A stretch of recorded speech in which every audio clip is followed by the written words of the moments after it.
Hi, welcome to A&P2 Lab Exam 2, Lab number 7. So we're going to go over Lab number 7 over the digestive system. So the first thing that we're going to go over is the half-head model. And the first things that we're going to go over are, of course, the hard palate. So this right here is the hard palate. The soft palate is the area doesn't have the bone area. So this is the soft palate. You have the esophagus. So the esophagus is this area right here in the back, and then the trachea is this one right here. This would be the beginning of the trachea. You have, of course, the tongue. So you know what a tongue is, hopefully. So this is the tongue right over here. You have the frenulum. So now, none of our models really have a frenulum, but I'll show you examples of the frenulum on my face. So, the frenulum is this thing right here. This is an example of frenulum. You have the frenulum up top also. This is called the frenulum. Or on the bottom of your tongue as well is the frenulum as well. Your uvula. So the uvula is this thing right here, and this is the one that sticks in the back of your mouth. So the thing that you see that hangs out in the back of your, when you open your mouth, that area right there is called the uvula. Next is the pharynx. So if you remember, this back portion right here is called the pharynx. It's split into three parts: the nasopharynx, which is the one that's connected to the nasal cavity. You have the oropharynx, which is this one that's connected to the oral cavity, and the laryngopharynx. So this section is connected to the larynx. So this area back here is called the laryngopharynx. You have the epiglottis. So this one right here, this is called the epiglottis.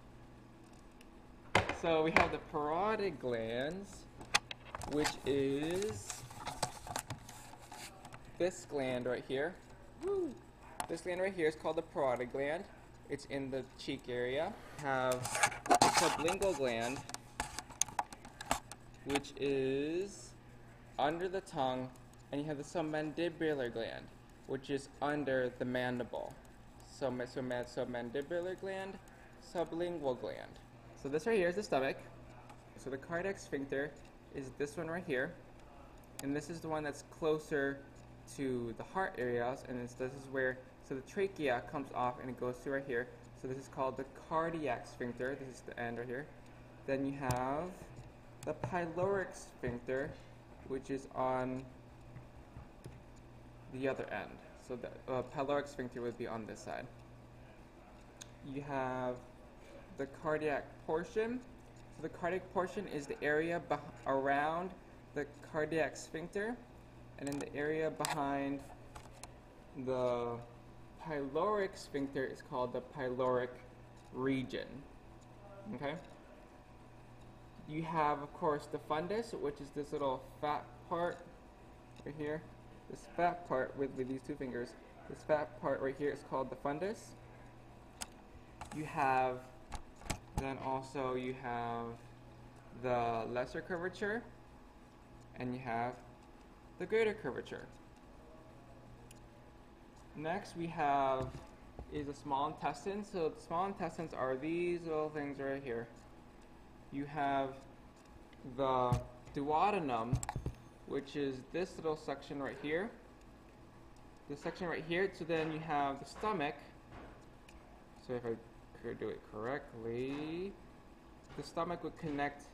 It would be the duodenum is the first part after the stomach. So you have the duodenum, which then goes on to this then goes into the jejunum, which is the middle part, and then the part going right down here, this lighter area, is called the ileum. Then, from that, as you can see here, you have, very close, you have the ileum, which then goes into this area right here, and this is part of your large intestine. So this big whole gray area is called the large intestines. So this bottom part right here is called the cecum. The cecum has a little thing that comes off the end in the back that sticks out. This is called the appendix. So this right here is the appendix. You have the ileocecal valve, which is what connects the ileum of your small intestines to your large intestines or your cecum. So it's the ileocecal valve. So that's what that thing is right there. You have the ascending colon. So the ascending colon after the cecum right here is the ascending colon. Then you have the transverse colon. Then you have the descending colon. Now this right here, right next, this what connects from the ascending to the transverse, this corner right here, this corner is called the hepatic flexure. So on the right side of your body, the right corner of your large intestines is called the hepatic flexure, and that's because of your liver, because the liver covers that specific area. You have here on this corner, which connects your transverse to your descending, is called the splenic flexure, because your spleen would be right next to it. After your descending colon would be your sigmoid colon. So it makes a little of a weird S shape right here. So this right here that makes a little curvature right here is called the sigmoid colon. After that is this little reddish portion which has the muscle, and this is called the rectum. At the end of the rectum would be the anus. Another thing that you need to know is the greater omentum. The greater omentum would be like a clear sheath, kind of like a plastic bag, which would then cover the intestines. That would be the greater omentum. So this is the liver. You have the gallbladder. So this right here is the gallbladder. You have the pancreas. Over here. This right here is your pancreas. So this right here, this thing right here is called the pancreas, and it has this little white little tree branching. This is called the pancreatic duct, and what it does is that it sends chemicals and whatnot into your duodenum of your small intestines. So you have the pancreas, pancreatic duct is a white thing, and it goes into the duodenum. You need to know different parts of the liver. So of course you have the left. The left one is the smaller side. So this one is the left. The left lobe. This is the right lobe. Is the bigger one. You have different parts here. You have the quadrate lobe. So it has 4 corners. So this is called the quadrate lobe, and it's right next to your gallbladder. So this one here is the quadrate lobe. This one right here, the one right next to your inferior vena cava, is going to be your caudate lobe. Other things you need to know is your this thing right here. This is called your falciform ligament, which separates the 2 sides, the left and the right lobe. So this is called the falciform ligament, and what comes off right here would be your round ligament. What comes off right here is called the round ligament. From your gallbladder, you have this thing right here. This section right here would be called your cystic duct. Your cystic duct, together with the hepatic ducts, which are these ones right here, your hepatic ducts, they form together to go into the common bile duct.